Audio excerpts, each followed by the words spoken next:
Welcome back to Grammar Fundamentals for the SAT. This is Chapter 5, Lesson 40, the last lesson on verbs. Beyond tense and voice, every verb also has a mood, the attitude it takes. Let's meet all three. Every verb has a mood, and there are three. The mood shows the attitude behind the verb. The indicative simply states a fact or asks a question.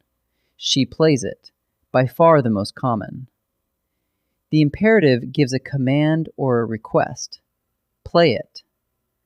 And the subjunctive expresses something unreal or formal, a wish, a demand, or a what if she were here. Stating, ordering, or supposing. That's the three moods. Two of the moods are easy. The indicative just makes a statement. She picks up the flute. Plain fact, that's indicative. The imperative turns it into a command or request. Pick up the flute. Notice there's no stated subject. In a command, the subject you is simply understood. You pick up the flute, but we drop the you. So a statement is indicative, and a command with you understood is imperative. Now the tricky one, the subjunctive, which shows up in two situations. The first, after a verb of demand, recommendation, or necessity, you use the base form. It is essential that the law be changed.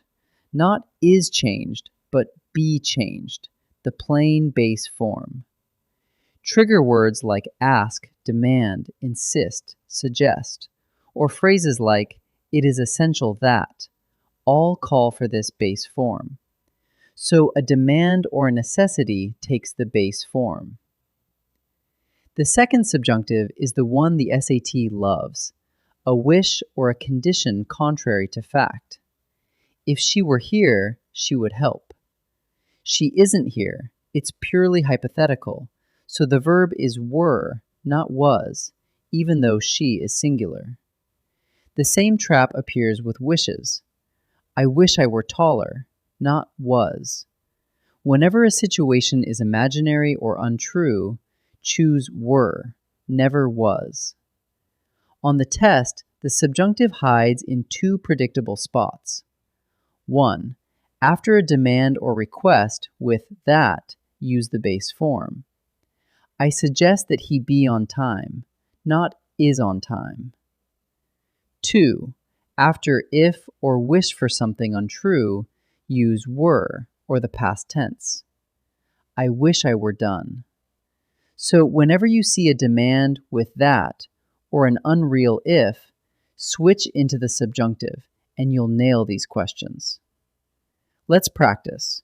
For each sentence, decide whether the verb is indicative, imperative, or subjunctive. Look for a plain statement, a command, or an unreal or formal demand. Pause and try each. Lincoln spoke eloquently at Gettysburg. Spoke simply states a fact, so it's indicative. Next, fry the onions and garlic in olive oil. Fry is a command to the reader with you understood, so it's imperative. Is it necessary that I be here tomorrow morning? After it is necessary that, the base form be expresses necessity, so it's subjunctive. Now choose the correct form for the mood the sentence calls for. Watch for that clauses after demands and unreal if or wish. Pause and try each. He usually blank a long time at the store. It's a plain statement, so use the indicative present, takes. If he blank the movie, he would say so. This is a condition contrary to fact after if, so the subjunctive uses the past, liked. Please blank your room before Saturday. It's a polite request, a command, so use the imperative base form, clean. Let's wrap up Chapter 5.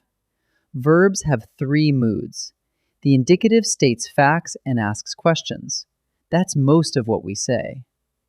The imperative gives commands and requests, with you understood as the subject. And the subjunctive, the SAT's favorite, appears in formal English. The base form after a demand or necessity, that the law be changed, and were, or the past tense, for wishes and conditions contrary to fact, if she were here. Spot the demand with that, or the unreal if, and reach for the subjunctive. Congratulations! That completes Chapter 5 on verbs. In Lesson 41, we'll begin Chapter 6, Subject-Verb Agreement.